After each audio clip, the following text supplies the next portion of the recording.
So the second thing we're going to look at today with regards to education is the Soviet interpretation of history. So as I've touched upon already, there was one official version of history which was approved by Stalin, and it was taught to every Soviet school child. And basically this was an interpretation of history which portrayed Stalin in the most positive way.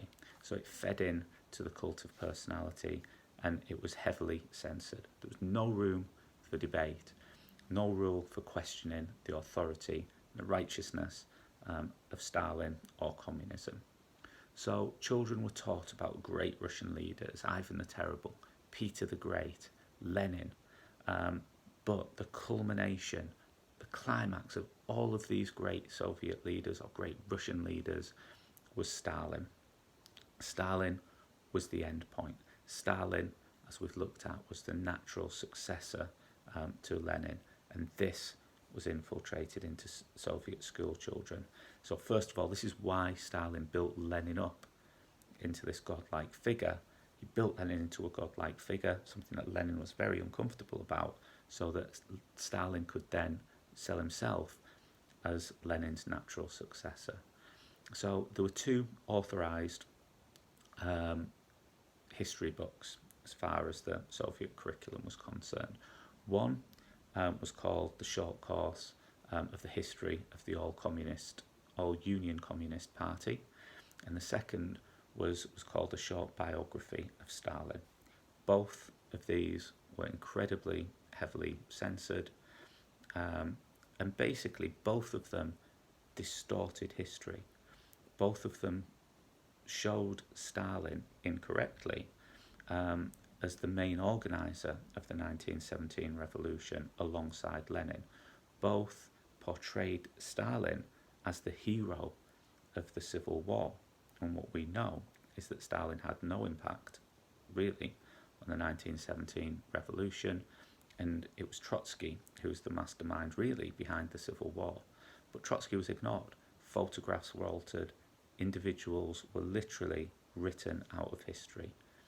Those of you who've read or have studied 1984 by George Orwell might be picking up on some themes here. So outside of the classroom, the indoctrination of children continued. So school children were expected to join Communist Party youth organisations. So under 14s were part of the pioneers. If you were between the age of 14 and 18, you were part of the Komsomol. So the Komsomol had about 10 million members by 1940, and this is an opportunity outside of the classroom to further indoctrinate the youth.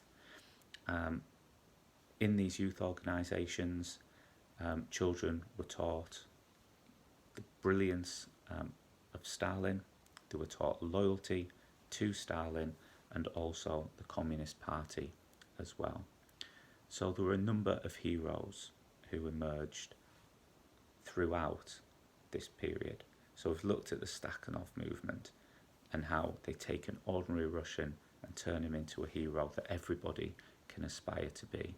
They did the same with school children as well. So the example that they used was Pavlik Morozov. And what Morozov did at the age of 14 was he denounced his parents. He said that his parents were helping the kulaks. And as an act of revenge, Morozov was murdered by his family. But this ultimate sacrifice did not go unnoticed. He was turned into a hero by the party. He was turned into a hero by the propaganda machine, who built statues, who wrote books, biographies, plays about the sacrifice that Morozov had made.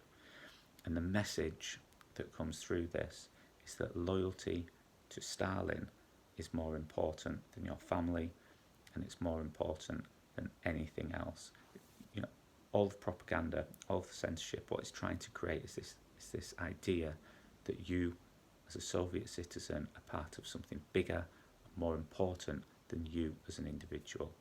That's what Stakhanov sacrifices tell us, and that is why Morozov was also held up as an ideal young person in the Soviet Union.